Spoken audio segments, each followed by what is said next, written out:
The Louisiana summer of 1855 hung heavy over Willow Grove Plantation. The air was thick with humidity, mosquitoes swarming in clouds above the murky swamps that bordered the vast property. Magnolia trees stood sentinel along the sweeping drive leading to the grand white mansion, their sweet fragrance masking the sour undercurrent of suffering that permeated the estate. Adelaide Beaumont sat in her parlor, fan fluttering against her pale skin as she gazed through lace curtains at the fields beyond. At 43, she remained a striking figure, her dark hair showing only traces of grey, her posture rigid with the discipline of a woman born to command.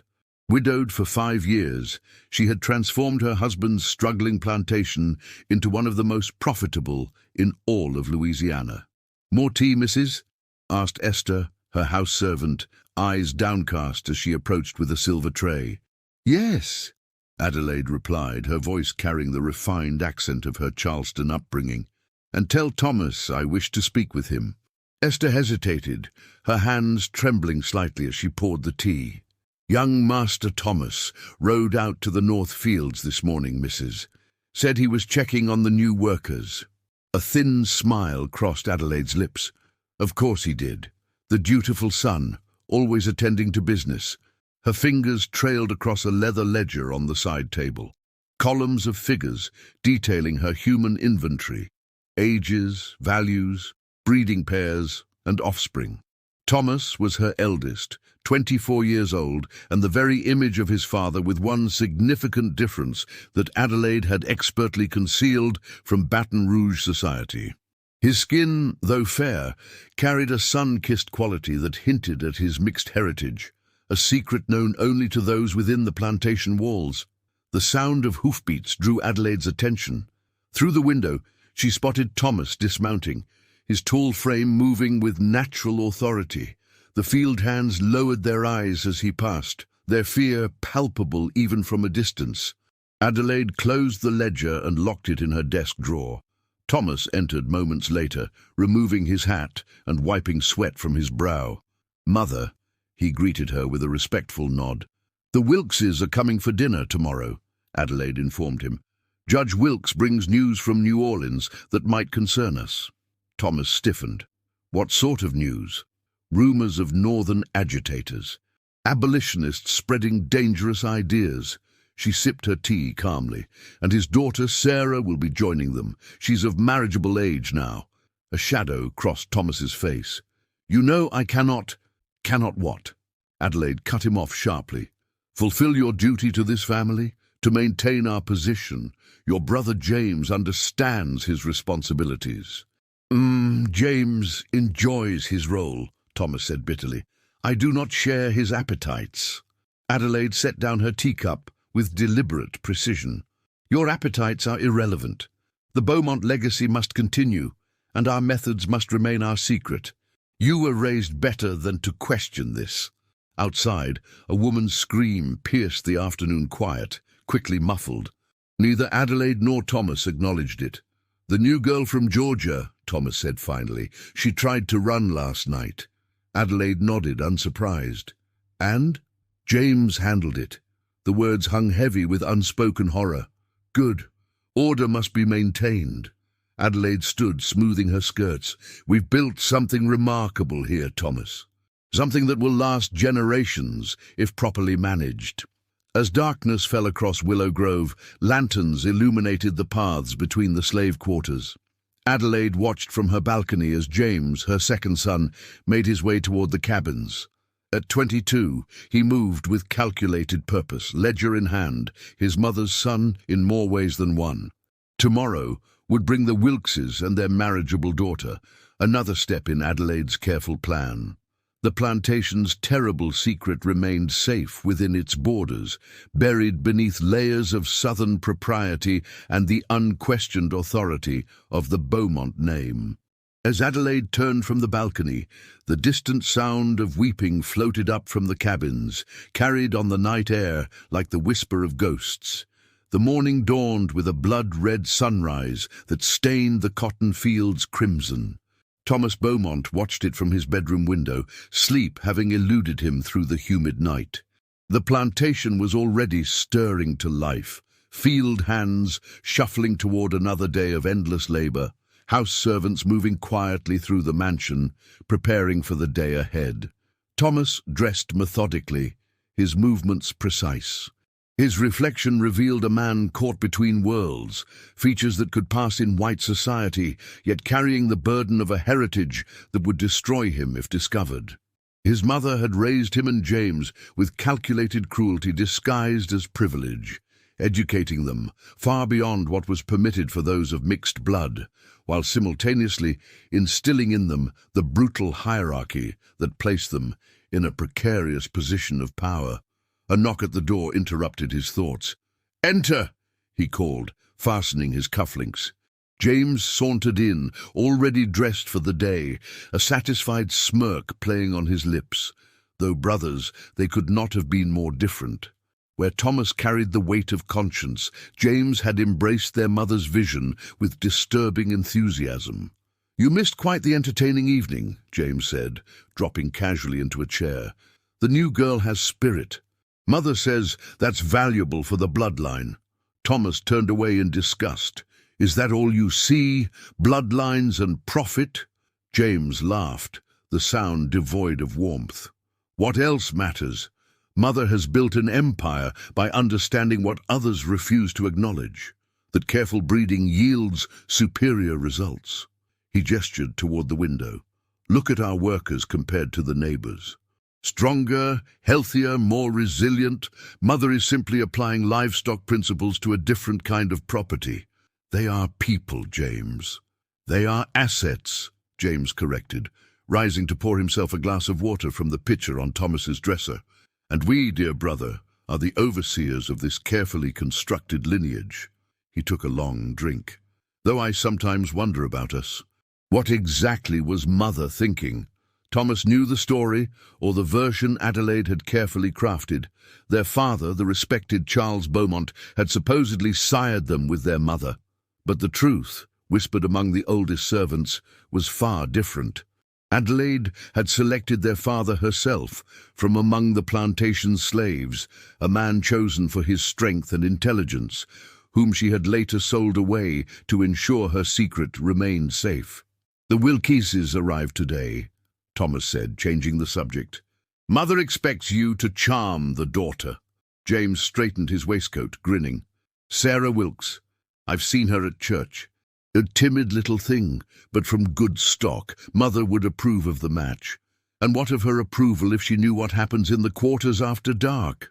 James's expression hardened. "What happens in the quarters is business, brother. Marriage to Sarah Wilkes would be business of a different sort. Don't confuse the two." Downstairs they found their mother in the dining room, reviewing preparations for the evening's dinner with the housekeeper. Adelaide looked up as they entered, her keen eyes assessing them instantly. "James, you'll sit beside Sarah tonight," she instructed. "Thomas, you'll entertain the judge. His support could prove valuable in the months ahead." "Yes, Mother," they replied in unison, a childhood habit neither had outgrown. Through the window, Thomas spotted a group of new workers being led from the barns toward the east fields. Among them was a young woman, her face marked with bruises that hadn't been there yesterday. She stumbled slightly, and the overseer raised his whip. Without thinking, Thomas moved toward the door. "Leave it," Adelaide commanded, her voice like steel. "Mr. Gentry knows his business." "Mr. Gentry is excessive," Thomas argued. Adelaide's eyes narrowed dangerously. "Mr. Gentry understands value. Damaged goods are worth less, but discipline must be maintained. That girl tried to escape twice. Examples must be made." James placed a restraining hand on Thomas's shoulder. "Mother's right. The system works only when rules are enforced." Outside, the crack of the whip split the morning air, followed by a cry of pain that seemed to pierce Thomas's very soul. The other workers kept their eyes down, their faces expressionless, a skill learned through generations of suffering. "I have business in town," Thomas said abruptly, pulling away from his brother's grip. Adelaide watched him with calculating eyes. "Be back by 4. And Thomas? She waited until he met her gaze. Remember who you are and what you owe this family. As Thomas rode toward Baton Rouge, the plantation's white columns receded behind him. The weight of his mother's empire pressed upon him like a physical force, a legacy built on suffering, maintained through fear, and preserved by secrets that would destroy them all if ever brought to light. But unknown to Adelaide, Thomas carried secrets of his own, and connections in town that would horrify her if she knew. The Beaumont legacy was built on shifting sand, and Thomas had begun to dig at its foundation. The Wilkes family arrived precisely at 6 o'clock, their carriage crunching over the shell-lined drive as the setting sun cast long shadows across Willow Grove. Adelaide stood at the front entrance, a portrait of southern gentility in her emerald silk gown, flanked by Thomas and James in their finest attire. Judge Ephraim Wilkes descended first, a corpulent man whose judicial robes had granted him both wealth and influence throughout Louisiana. His wife Beatrice followed, her pinched expression suggesting perpetual disapproval. Finally, Sarah Wilkes emerged, a willowy girl of 20 with downcast eyes and gloved hands that fidgeted nervously with her reticule. "Adelaide, you're looking splendid as ever," Judge Wilkes boomed, kissing her hand with damp lips. "Willow Grove seems to thrive under your guidance. Charles would be proud." "You're too kind, Ephraim," Adelaide replied, her smile practiced and perfect. "Please come in. Dinner awaits." The dining room gleamed with silver and crystal, candelabras casting a golden glow over the damask tablecloth. Servants moved silently around the table, their faces carefully blank as they served course after course. Thomas noted Sarah Wilkes flinching whenever a slave approached too closely, her discomfort evident despite her attempts to hide it. "I understand congratulations are in order," Adelaide said to Judge Wilkes as soup was served. "Your ruling on the Henderson property dispute was quite favorable to our interests." The judge chuckled, jowls quivering. "Merely upholding the law, my dear. Though I must say your contribution to my re-election campaign was most appreciated." Speaking of law," Thomas interjected, ignoring his mother's sharp glance, "what news from the legislature regarding the proposed restrictions on certain plantation practices?" An uncomfortable silence fell. Judge Wilkes dabbed his mouth with a napkin before answering. "Those northern agitators continue their meddling, but rest assured, our way of life remains protected. Though I must warn you, Adelaide, rumors have reached me of certain plantations employing unconventional breeding methods." His small eyes flickered toward James, then back to Adelaide. "The sort of practices that even our most ardent supporters would find difficult to defend." Adelaide's laugh tinkled like breaking glass. "Gossip and slander, Ephraim. Though I'm curious, what specifically do these rumors suggest?" Thomas tensed, watching his mother navigate these dangerous waters with the skill of a veteran sailor. Beside him, James chatted amiably with Sarah Wilkes, who seemed to be warming to his practiced charm. "Selective breeding, my dear," Judge Wilkes lowered his voice, though the servants could surely still hear. "Using mixed-blood overseers to enhance the stock, as it were. Abominable practices that blur lines best kept distinct." "How revolting," Adelaide replied smoothly. "One wonders who would spread such vicious tales." "Indeed," the judge agreed, reaching for his wine. "Though I've heard Willow Grove produces the healthiest field hands in 3 parishes, your methods must be worth emulating." "Simply proper nutrition and firm discipline," Adelaide assured him. "Nothing more exotic than that." As the main course arrived, a roast duck with orange glaze, Thomas observed the silent communication passing between his mother and the judge. A negotiation was taking place beneath the veneer of social pleasantries, one that could determine Willow Grove's fate. "Sarah," Adelaide addressed the girl directly, "I understand you're quite accomplished on the pianoforte. Perhaps you might favor us with a performance after dinner. James is quite the music lover." Sarah blushed, glancing at James through lowered lashes. "I would be honored, Mrs. Beaumont." The conversation shifted to safer topics. The upcoming harvest ball, the new Episcopal minister, the scandalous marriage of a Natchez heiress to her riding instructor. Through it all, Thomas remained largely silent, watching the performance unfold around him. His mother orchestrating alliances, James courting the Wilkes girl with practiced ease. The judge hinting at threats while accepting Adelaide's hospitality. And beneath it all, the silent servants who knew every Beaumont secret, carrying dishes to and from the kitchen where Esther presided. Esther, whose own son had been sold away at 12 when his resemblance to Thomas had become too pronounced for comfort. After dinner, they retired to the parlor where Sarah indeed played the pianoforte, her slender fingers moving competently across the keys. James turned pages for her, standing closer than propriety strictly allowed. Judge Wilkes and Adelaide spoke in hushed tones by the fireplace, while Mrs. Wilkes dozed discreetly on a settee.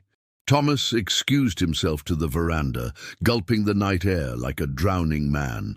The quarters were quiet tonight. Adelaide had forbidden any discipline during the Wilkeses' visit, but Thomas knew what would resume once the guests departed.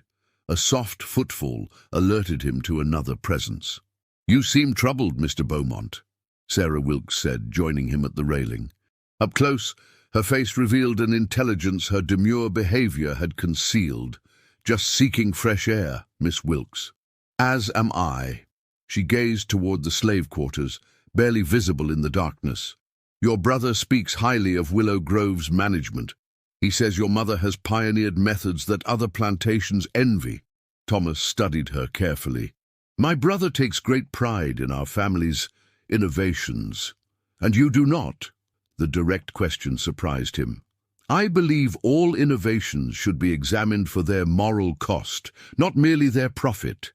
Sarah nodded slowly. "My father says similar questions are what drive northern interference. That sentiment can bankrupt sound business." "And what do you say, Miss Wilkes?" Her eyes met his, unwavering. "I say that God sees what happens in darkness, Mr. Beaumont, even in Louisiana." Before Thomas could respond, the parlor doors opened, spilling light onto the veranda. "Sarah," James called. "Mother is asking for you. She wishes to show you the family portraits." With a final, meaningful glance at Thomas, Sarah returned inside. Thomas remained on the veranda, his brother's words echoing in his mind. The system works only when rules are enforced. But some rules, Thomas had come to believe, deserved to be broken, even if it meant destroying everything Adelaide Beaumont had built. The Wilkeses departed shortly before midnight, their carriage disappearing down the moonlit drive as crickets chirped in the surrounding fields. Adelaide stood on the front steps until they were gone, her face a mask of satisfaction. "Well done, James," she said as they re-entered the house. "Sarah seemed quite taken with you. The judge hinted that he would look favorably upon a formal courtship." James preened under the praise. "She's suitable enough. Good family, proper breeding. A bit dull, perhaps, but malleable." Thomas fought back a wave of revulsion at his brother's clinical assessment of the girl. "She struck me as more perceptive than she appears." Adelaide's eyes narrowed. "Explain." "She asked questions about our methods, seemed particularly interested in how we manage the quarters." A flicker of concern crossed Adelaide's face before her composure returned. "Girlish curiosity, nothing more. Judge Wilkes knows better than to let his daughter involve herself in plantation management." She turned to James. "Nevertheless, be careful what you reveal during courtship. Sentiment can be a liability in these matters." "Speaking of the quarters," James said, checking his pocket watch, "Mr. Gentry will be waiting for instructions regarding the new arrivals." Adelaide nodded. "Go. We'll discuss the Wilkeses further in the morning." After James departed, Adelaide fixed Thomas with a penetrating stare. "You were unusually quiet tonight." "I had little to contribute." "On the contrary," she replied, "you nearly disrupted our entire arrangement with that question about legislative restrictions. The judge doesn't appreciate being reminded of political realities during dinner." Thomas met her gaze evenly, Perhaps he should be reminded more often. His position won't protect him or us if certain practices come to light. Adelaide stepped closer, her voice dropping to a dangerous whisper. Nothing will come to light, because you will ensure it doesn't. Remember your place, Thomas. You exist at my pleasure, as you constantly remind me. Her hand shot out, catching him across the cheek with surprising force. Don't test me. I've built this empire from nothing, and I won't allow your misplaced conscience to undermine it. You think the northern states would welcome you if the truth were known? You're neither fish nor fowl, Thomas. Willow Grove is the only place you'll ever belong. She turned away, composure instantly restored. Check on Mr. Gentry before you retire. Make sure James doesn't overexcite himself with the new arrivals. We paid good money for them. Left alone in the grand entrance hall, Thomas touched his stinging cheek. His mother's words, "You exist at my pleasure," echoed in his mind. They were not merely a threat, but a reminder of the terrible power she wielded. Every person at Willow Grove existed at Adelaide Beaumont's pleasure, their lives shaped by her ambition and crushed beneath her heel when they ceased to serve her purpose. Outside, the night was thick with humidity as Thomas made his way toward Mr. Gentry's cabin. The overseer's dwelling stood apart from both the main house and the slave quarters, a physical representation of his liminal status on the plantation. As Thomas approached, voices drifted through the open windows, including his brother's distinctive laugh. He knocked once before entering. The cabin's interior was Spartan but comfortable, a marked contrast to the cramped squalor of the slave quarters. Mr. Gentry, a wiry man with cold eyes and a perpetual sneer, sat at his desk reviewing a ledger. James lounged in a chair nearby, a glass of whiskey in his hand. A young woman stood pressed against the wall, eyes downcast, trembling visibly. "Thomas," James acknowledged without warmth. "Come to supervise?" Mr. Gentry rose, deferential yet somehow insolent. "Master Thomas, we were just discussing the new Georgia group, promising additions, all of them." Thomas ignored him, focusing instead on the woman. She couldn't have been more than 17, her dark skin marked with old scars and fresh bruises. "You should be in the quarters," he told her quietly. "She's needed here," James interjected. "Mr. Gentry is assessing her potential." "I've seen enough potential tonight," Thomas replied coldly. "Mother sent me to ensure you don't damage valuable property." James's eyes flashed dangerously, but he knew better than to contradict their mother's orders, even relayed through Thomas. With deliberate slowness, he drained his whiskey and stood. "Very well. We'll continue the assessments tomorrow." He turned to the girl. "Return to the women's quarters. Tell Hattie to expect me tomorrow after sundown." When the girl had fled into the darkness, James confronted Thomas directly. "Don't interfere in matters you don't understand." "I understand perfectly. Mother has built her fortune by treating human beings as breeding stock, and you're her eager apprentice." Mr. Gentry shifted uncomfortably, sensing the tension between the brothers. "Our mother," James hissed, "has created something remarkable here. The bloodlines, the careful selection, it's scientific, progressive even. While other planters watch their stock deteriorate with each generation, ours grows stronger." "And where do we fit in this scientific program?" Thomas demanded. "What were we bred for, James?" The question hung in the air between them. Mr. Gentry suddenly became intensely interested in his ledger.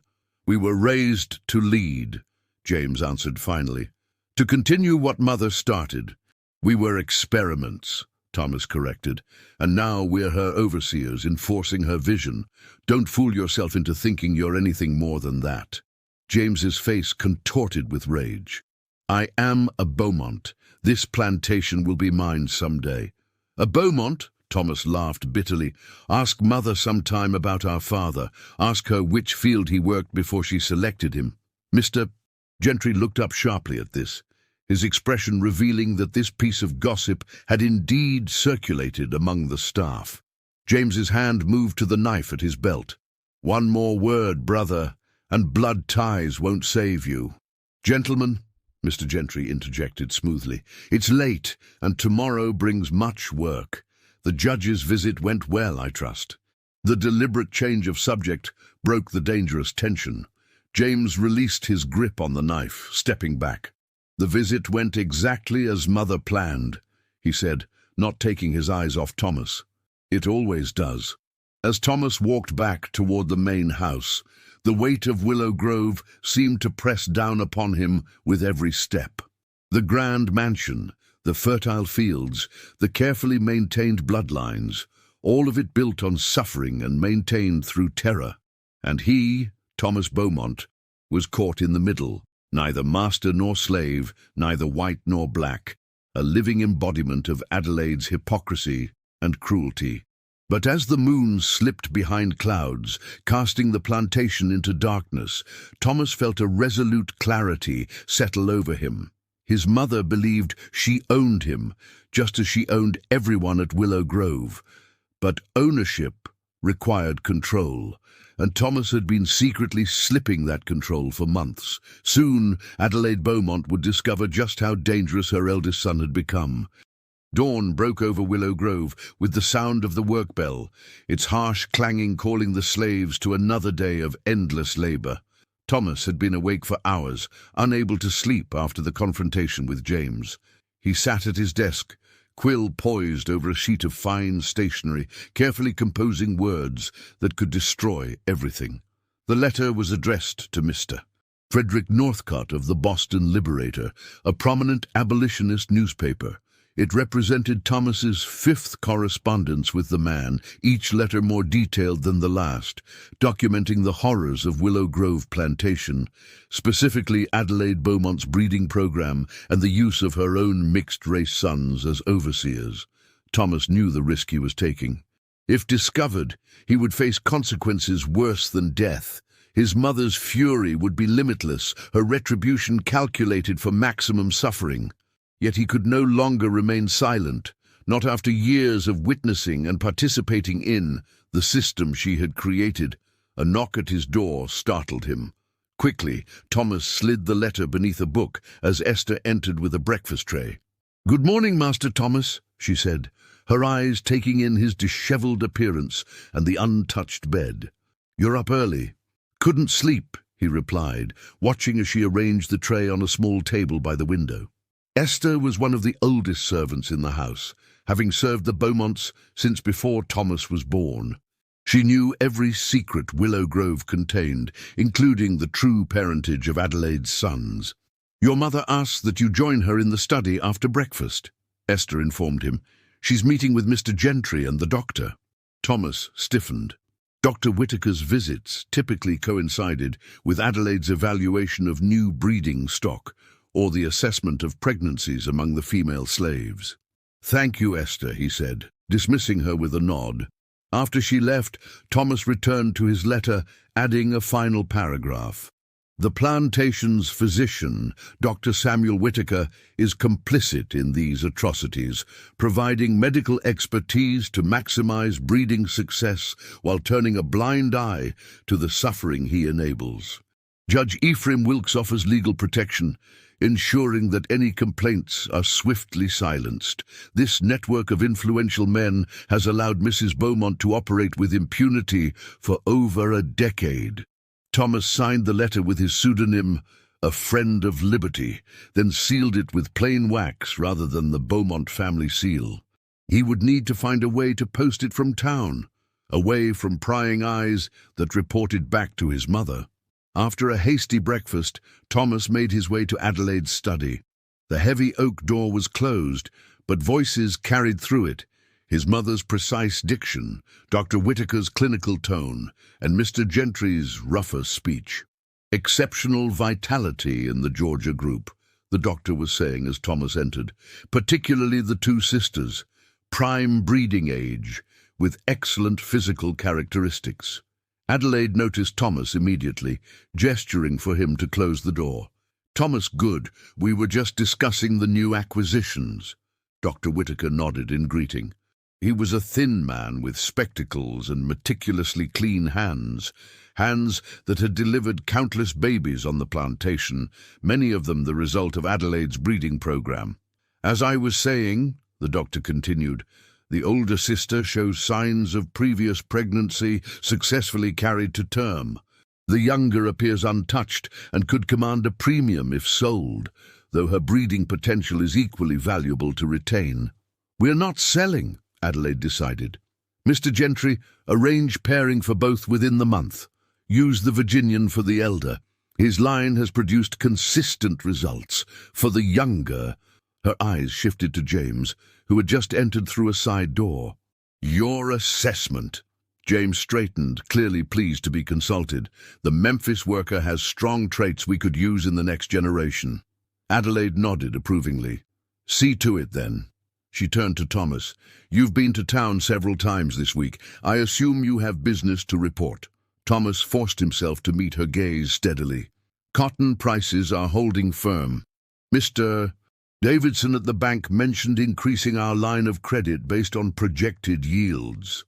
Excellent. Adelaide dismissed Dr. Whitaker and Mr. Gentry with a wave, keeping her sons behind. Once they were alone, her demeanor shifted subtly. Less the businesswoman, more the calculating matriarch. The Wilkeses have extended an invitation to their summer garden party next week. James, you will accompany Sarah. Thomas, Judge Wilkes, specifically requested your company. Apparently he was impressed by your legal knowledge. Thomas concealed his surprise. The judge had barely spoken to him during dinner. I'll be at the Henderson plantation that day, he objected. The equipment delivery... Reschedule it, Adelaide cut him off. The judge's favor is more valuable than promptness with Henderson. She studied Thomas carefully. He mentioned you seemed interested in the legal aspects of plantation management. What exactly did you discuss on the veranda? Thomas kept his expression neutral. Nothing of consequence. Miss Wilkes joined me briefly. We spoke of music. Adelaide's eyes narrowed slightly, but she didn't press further. The garden party presents an opportunity to strengthen our alliance with the Wilkeses. James, if Sarah responds favorably, you have my permission to begin formal courtship. James nodded, satisfaction evident in his expression. And what of the judge's warning about rumors? A shot across our bow, Adelaide replied calmly. He knows something but lacks proof. The invitation is his way of investigating further while maintaining social niceties. She turned to Thomas. Which makes your presence essential. Charm him. Allay his suspicions. And if I can't? Adelaide's smile didn't reach her eyes. Then we may need to reconsider our relationship with the judiciary. There are other judges in Louisiana, many with daughters of marriageable age. The threat was clear. Judge Wilkes was useful, but replaceable, as was anyone who threatened Adelaide's carefully constructed world. Now, she continued, I have inventory to complete. James, accompany Dr. Whitaker to assess the pregnant women. Thomas, you may go to town as planned, but be back for dinner. We have much to discuss regarding the Wilkes alliance.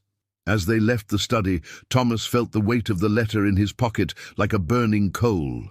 Each step toward town would be a step toward irrevocably changing all their lives. Once posted, there would be no turning back. James caught his arm in the hallway, voice low. Whatever you're planning, brother, reconsider. Mother always finds out, Thomas pulled away. I don't know what you mean. You forget that I know you, James replied.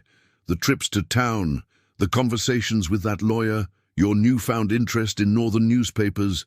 You're playing a dangerous game. For a moment, Thomas considered confiding in his brother, searching James's face for any hint of the boy he'd once been, before Adelaide had shaped him in her image, before the plantation had corrupted his soul. Instead, he merely said, We're all playing her game, James. I'm simply choosing different moves. Her game is the only one that matters here, James warned. Step outside it, and you'll find yourself with nowhere to stand. Thomas mounted his horse an hour later, the letter secured inside his jacket. The road to Baton Rouge stretched before him like a promise of escape. though he knew he would return to Willow Grove before sundown, one more day of maintaining the pretense while plotting its destruction. Behind him, the white columns of the mansion gleamed in the morning light, a facade of gentility concealing generations of calculated cruelty. Thomas urged his horse forward, leaving it all behind, if only for a few precious hours. What he didn't see was Esther watching from an upstairs window, her expression troubled as she clutched a scrap of paper she'd retrieved from beneath Thomas's desk, a discarded draft of his letter to Boston, incomplete but damning nonetheless. The Wilkes garden party was a spectacle of southern opulence. Ladies in vibrant silk dresses twirling parasols, gentlemen in summer linens discussing politics and cotton prices, servants circulating with trays of mint juleps and delicate pastries. The Wilkes estate, while not as vast as Willow Grove, boasted meticulously landscaped gardens that provided the perfect setting for Baton Rouge society to see and be seen. Adelaide had insisted on making an impression, arriving in the finest carriage, wearing an imported French gown that emphasized her still youthful figure. James, resplendent in a cream linen suit, had immediately sought out Sarah Wilkes, leaving Thomas to fulfill his obligation of entertaining Judge Wilkes. "Walk with me, young man," the judge commanded after preliminary pleasantries. "I find these affairs tedious but necessary for Beatrice's social standing." Thomas fell into step beside the older man as they moved away from the main gathering toward a small ornamental lake at the property's edge. The judge remained silent until they were beyond earshot of the other guests.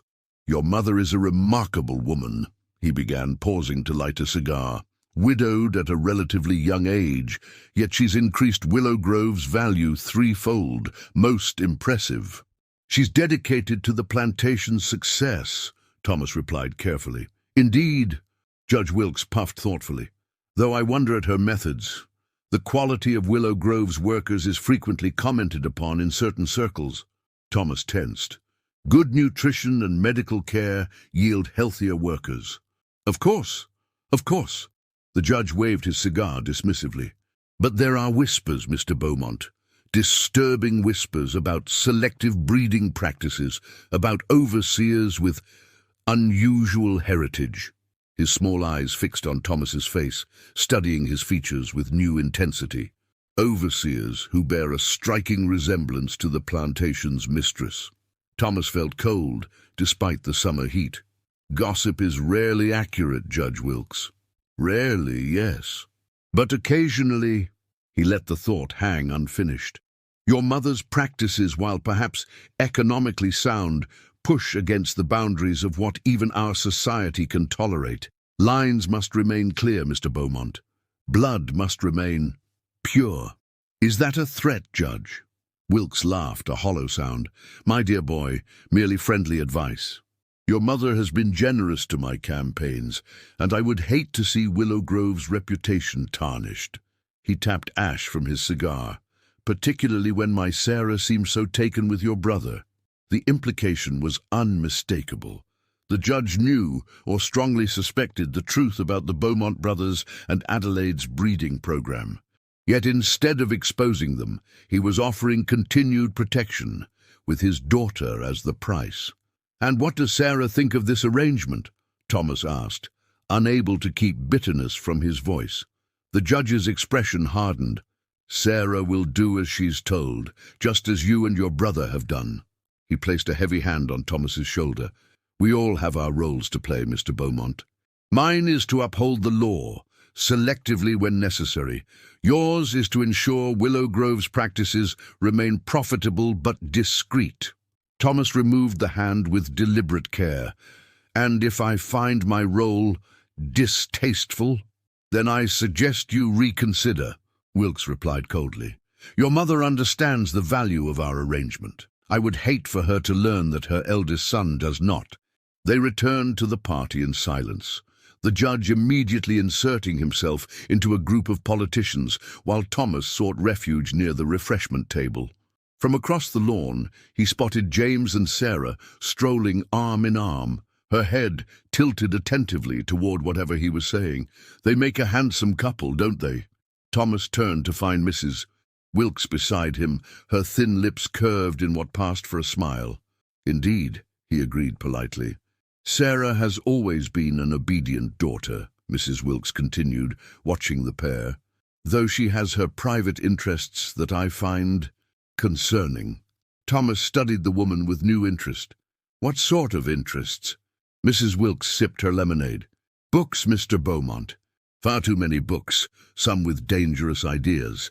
A friend in Charleston sends them to her. I've tried to intervene, but Ephraim indulges her." She lowered her voice. "Between ourselves, I fear Sarah harbors abolitionist sympathies. Imagine the scandal if word got out." Thomas's pulse quickened. "Perhaps she's merely intellectually curious." "Intellectual curiosity in young ladies leads to dissatisfaction with their proper place," Mrs. Wilkes declared firmly. "I've told Ephraim that marriage to your brother would settle her. A household to manage, children to raise. She'll have no time for radical literature then."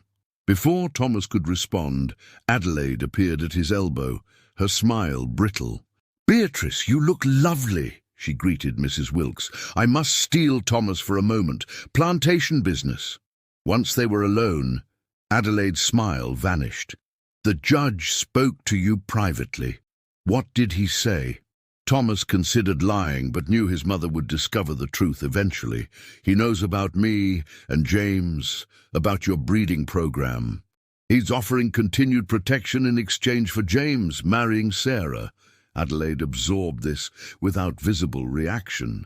"As expected, the alliance benefits both families." "He's blackmailing us, Mother." "He's negotiating," she corrected. "That's how the world works, Thomas. Everyone leverages what they know for advantage." Thomas thought of the letter he'd posted 3 days ago, now making its way north to Mr. Northcott. "And if someone leveraged what they know against you?" Adelaide's eyes narrowed. "No one would dare. I've ensured that anyone with knowledge of our affairs also has reason to keep silent." She smoothed her skirts. "Now make yourself useful. Speak with Sarah. Assess whether she suspects anything. James reports she asks many questions about plantation management." As Adelaide glided away to charm a group of legislators, Thomas scanned the garden for Sarah. He spotted her alone near a rose trellis, James having been waylaid by other guests. "Miss Wilkes," he greeted her, approaching with deliberate casualness. Sarah turned, her expression brightening. "Mr. Beaumont, rescued from my father's pontifications, I see. Temporarily, and you from my brother's attentions." She smiled, though it didn't reach her eyes. "Your brother is very determined. My father seems equally determined that I encourage him." Thomas sensed an opening. "And what are your determinations, Miss Wilkes?" Sarah glanced around before replying, ensuring no one was within earshot. "My determinations, Mr. Beaumont, are considered irrelevant by both our families. I am merely a commodity to be traded, though I suppose that places me in better circumstances than many at Willow Grove." The directness of her comment confirmed Thomas's suspicions. "You know, about your mother's methods?" "Yes?" Sarah met his gaze steadily. "About you and your brother. I've pieced together enough." "How?"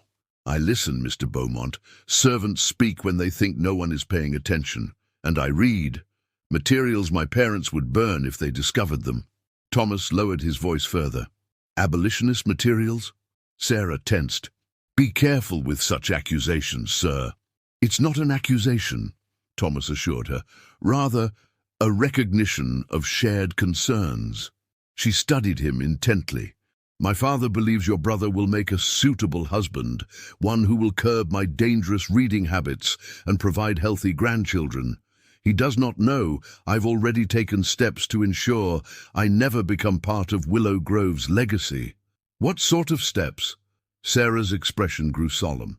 "I have a friend in Boston, a conductor, you might say, on a certain railroad." She watched Thomas's face carefully. "I've arranged passage north. I leave in 2 weeks when father travels to New Orleans for the court session." The revelation stunned Thomas. Sarah Wilkes, the judge's daughter, the epitome of Southern gentility, had contacted the Underground Railroad. "That's extremely dangerous," he said finally. "Less dangerous than becoming Mrs. James Beaumont," she replied with surprising vehemence. "I've seen how your brother looks at the female slaves. I know what happens in the quarters after dark." Thomas couldn't deny it. "My brother has embraced our mother's worldview completely. And you haven't?" The question hung between them, weighted with possibility. Thomas thought of his letter to Boston, already well on its way north. Of Esther's knowing glances since he'd posted it. Of the judge's thinly veiled threats. "I've made my own arrangements," he said carefully. "When the time comes." Sarah's eyes widened slightly. "Then perhaps—" "Sarah!" Mrs. Wilkes's voice cut through their conversation. "Your father wants you to play for the guests." Sarah composed her features instantly. "Of course, Mother." To Thomas, she added quietly, "The summer house. After the musicale, if you wish to continue our conversation." As she walked away, Thomas noticed James watching them with undisguised suspicion. His brother had always been perceptive, especially when it came to potential threats to his position. Thomas would need to be careful. The garden party had suddenly become far more dangerous than he'd anticipated. Across the lawn, Adelaide observed all from beneath a silk parasol, her expression unreadable as she catalogued every interaction, every glance, every potential disruption to her carefully constructed world. The pieces were moving now, alignments shifting. Thomas could feel it. The inevitable collision of forces that would either destroy Willow Grove or preserve its terrible secrets for another generation. The musicale stretched interminably as Sarah Wilkes performed at the pianoforte, her slender fingers moving with practiced precision across the keys. Guests gathered in the Wilkes' grand parlor, fanning themselves against the afternoon heat while servants circulated with cool drinks. Thomas stood near the back, his mind racing with possibilities after Sarah's revelation. James appeared beside him, ostensibly watching Sarah perform, but clearly focused on Thomas. "You and Miss Wilkes seemed deep in conversation earlier," he remarked, voice low. "Anything I should know?" "Merely social pleasantries," Thomas lied smoothly. James's expression hardened. "Don't play me for a fool, brother. I saw how she looked at you." "Perhaps she's recognized your true nature," Thomas replied. "Your reputation in the quarters precedes you." A flash of anger crossed James's face. "Be careful, Thomas. Mother has chosen me to court Sarah, not you." "I have no interest in courting the judge's daughter." "Good." James straightened his waistcoat. "Because I intend to secure this alliance. Sarah will make a suitable wife once her willfulness is tamed." The casual cruelty in his brother's words reminded Thomas of how far James had traveled down their mother's path, how completely Adelaide had molded him in her image. There had been a time when they were boys, when James had shown kindness, even empathy. Now he viewed Sarah Wilkes as simply another asset to be acquired and controlled. "She deserves better than Willow Grove," Thomas said quietly. James chuckled. "Better than becoming mistress of the most profitable plantation in 3 parishes? I think not." His eyes narrowed. "Unless you filled her head with your misguided notions." Before Thomas could respond, the music concluded, and polite applause filled the room. Sarah rose from the pianoforte, acknowledging the praise with a modest curtsy, before making her way toward a side door that Thomas knew led to the garden. Their eyes met briefly across the room, a silent confirmation of their planned meeting. "Excuse me," Thomas murmured to James. "I need some air." "Thomas?" James caught his arm, fingers digging painfully into the muscle. "Remember where your loyalties lie?" Thomas pulled free. "I remember everything, brother." Outside, the garden was awash in late afternoon light, most guests having retreated indoors for the musicale. Thomas followed the gravel path toward the small summer house that stood near a copse of magnolia trees, well away from the main house. Sarah was already there, standing with her back to the entrance, gazing out at the surrounding woods. She turned at his approach, tension evident in her posture. "I wasn't certain you'd come," she said. "My brother suspects something between us," Thomas warned, stepping into the shade of the summer house. "He's watching closely." Sarah nodded, unsurprised. "James misses nothing that might threaten his position. My father says it's what makes him valuable to your mother, his vigilance."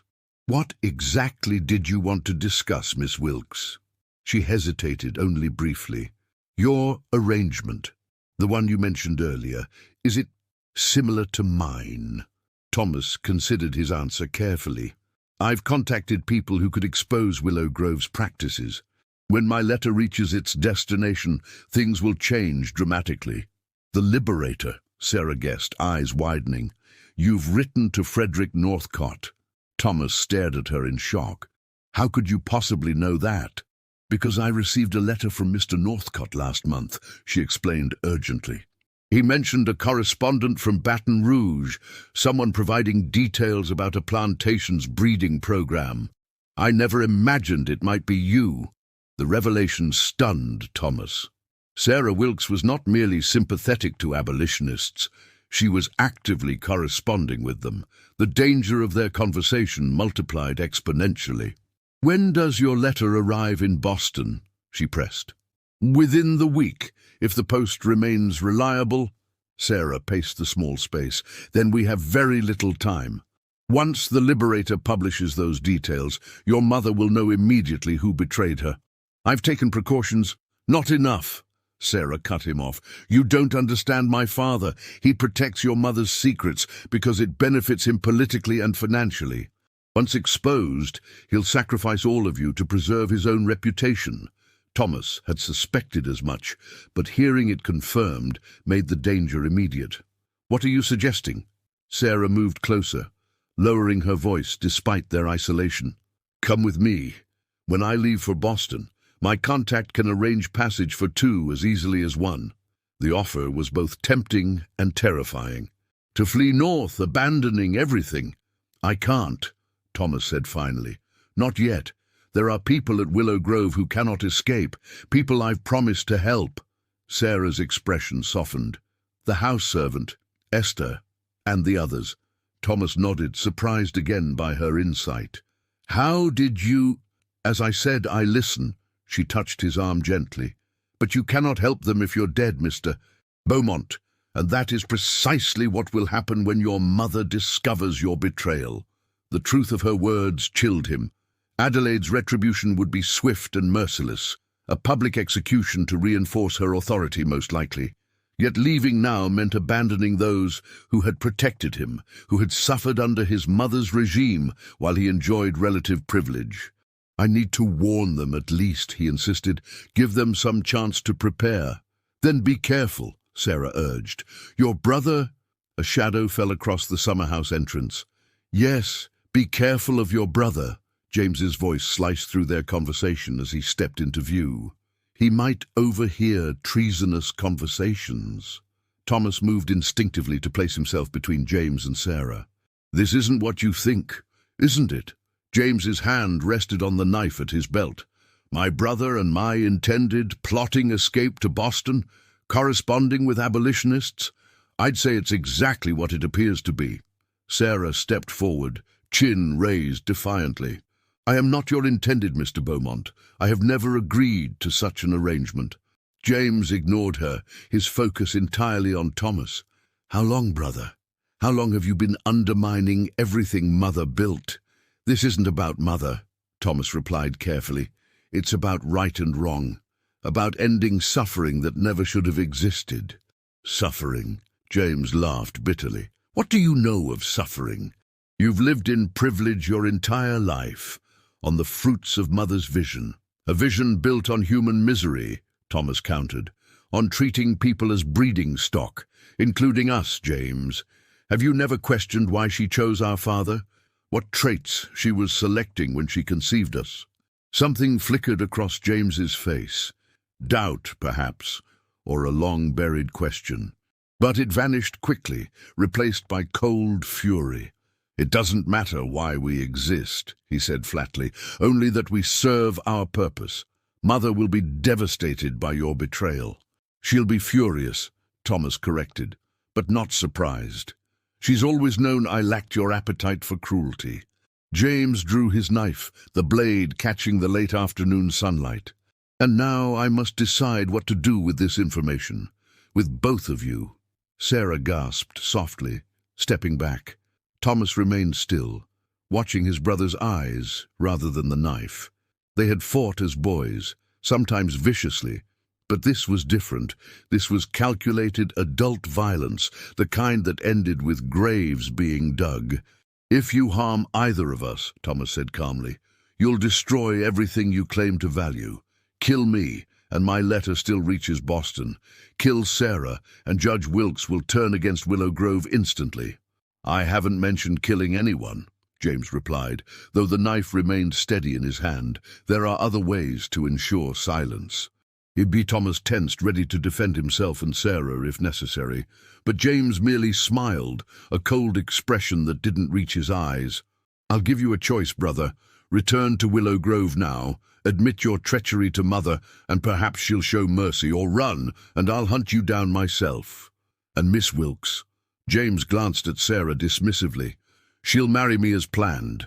Her father will ensure it once he learns of her indiscretions. I will never marry you, Sarah declared, her voice steady despite her obvious fear. You will do as you're told, James replied coldly. Women always do in the end. Thomas saw the moment stretch before him like a crossroads, each path leading to irreversible consequences. If he returned to Willow Grove as James demanded, Adelaide would break him, possibly kill him. If he ran, James would hunt him relentlessly, and either way, Sarah would be forced into marriage with his brother, trapped in the very system she despised. James, he began, searching for words that might reach whatever remained of the boy who had once been his brother. We don't have to be what Mother made us. We can choose differently.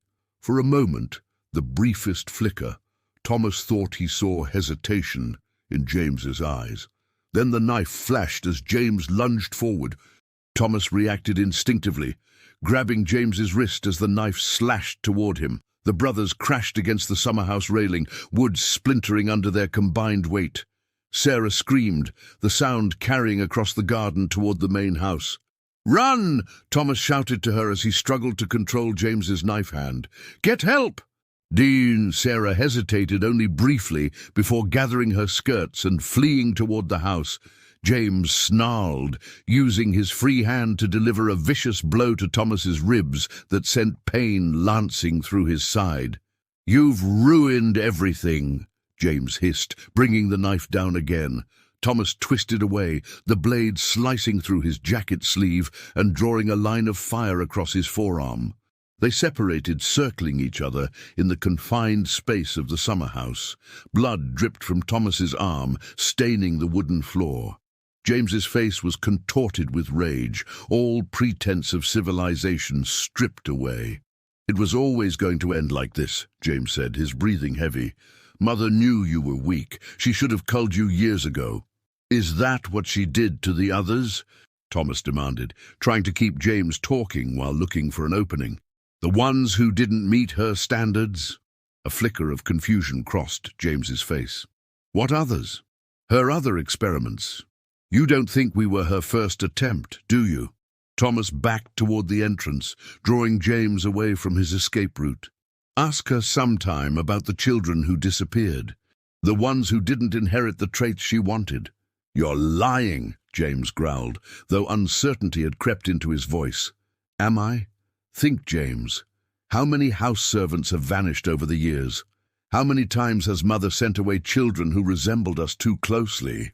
James hesitated, knife wavering slightly. It was the opening Thomas needed. He lunged forward, driving his shoulder into James's chest and sending them both crashing through the summerhouse railing onto the ground below. The knife went flying as they rolled down a short embankment, grappling in the dirt and grass. James's superior strength gave him the advantage, and he quickly pinned Thomas, hands closing around his throat. "I've always been the better son," James snarled, tightening his grip. "Mother knew it, father knew it." "Which father?" Thomas gasped, struggling for air. "The white man whose name we bear, or the slave whose blood we share." James's grip faltered momentarily, giving Thomas the chance to break free. He scrambled away, gasping for breath, as James rose to his feet. In the distance, voices called out, the garden party guests responding to Sarah's alarm. "It's over, James," Thomas wheezed, backing toward the trees. "When that letter reaches Boston, Willow Grove's secrets will be exposed for all to see. Mother's empire will crumble." James stalked toward him, expression murderous. "Then I'll make sure you don't live to see it." He charged, but Thomas was ready. Sidestepping at the last moment, he used James's momentum to send him crashing into a tree trunk. James recovered quickly, whirling around with fists raised, but Thomas was already running, not toward the house where curious guests were gathering, but toward the woods that bordered the Wilkes property. Behind him, James shouted for horses, for men to give chase.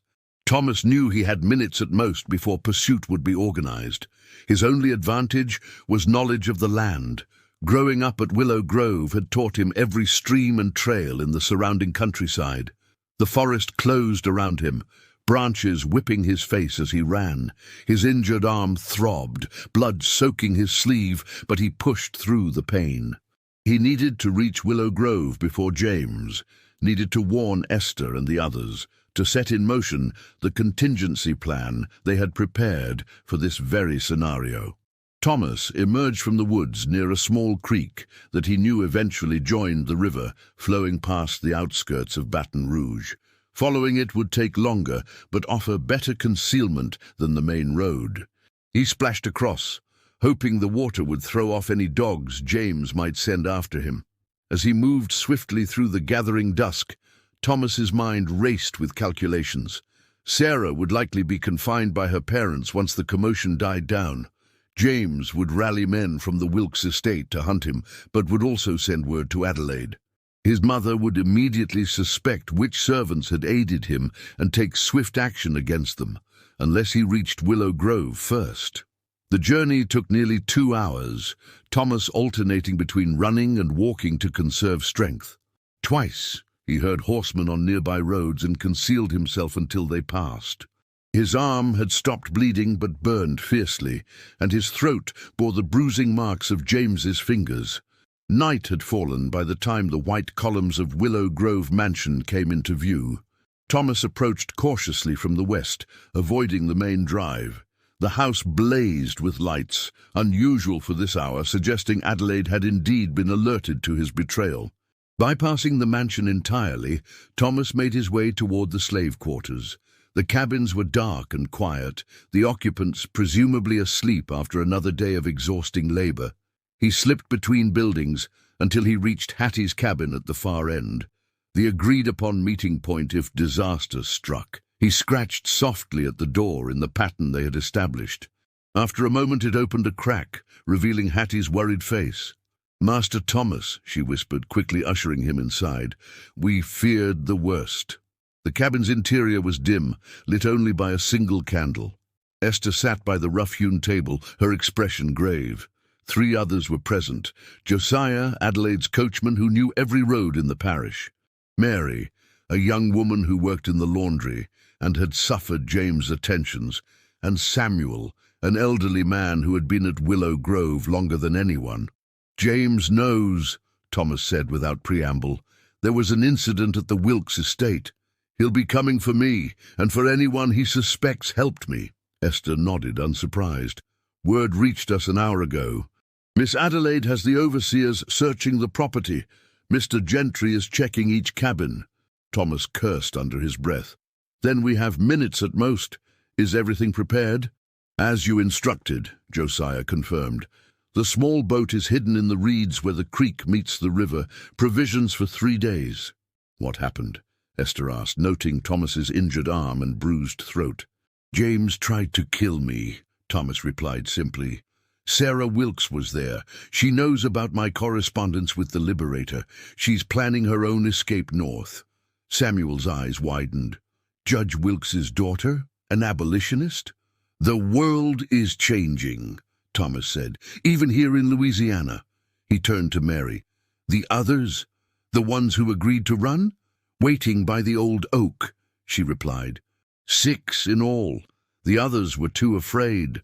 Thomas couldn't blame them. Running meant risking everything.